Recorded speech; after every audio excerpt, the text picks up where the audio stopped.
नमस्कार दोस्तों, मैं हूं खुशबू सिन्हा। मेरे यूट्यूब चैनल में आपका स्वागत है।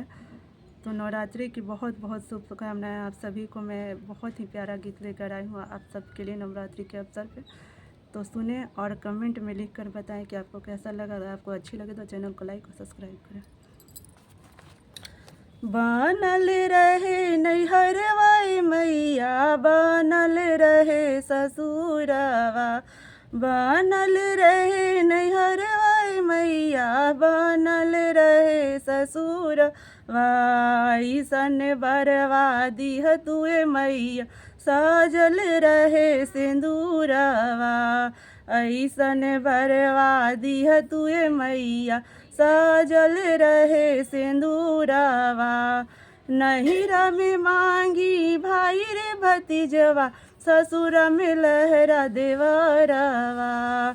नहिरा में मांगी भाई रे भतीजवा, ससुर में लहर देवरवा। ऐसन बरवा दिह तुए मैया, सजल रहे सिनूरवा।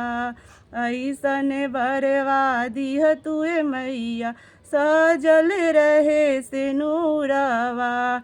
राजा दशरथ ऐसन ससुरवा मांगी, राम जी ऐसन दुल्हवा। राजा दशरथ ऐसन ससुरवा मांगी, राम जी ऐसन दुल्हवा। ऐसन बरवा दिह तुए मैया, सजल रहे सिनूरवा। ऐसन बरवा दिह तुए मैया, सजल रहे सिंदूरवा।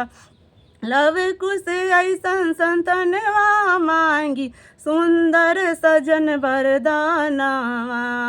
लव कुश ऐसन संतनवा मांगी, सुंदर सजन वरदानवा। ऐसन बरवा दिह तुए मैया, सजल रहे सिनूरवा। ऐसन बरवा दिह तुए मैया, सजल रहे सिंदूरवा। ऐसन बरवा दिह तुए मैया, सजल रहे सिंदूरवा। ऐसन बरवा दिह तुए मैया, सजल रहे सिनूरवा। जय माता रानी, बोल साचे दरबार की जय हो। अगर आपको अच्छी लगे तो ज़्यादा से ज़्यादा चैनल को लाइक और सब्सक्राइब करें।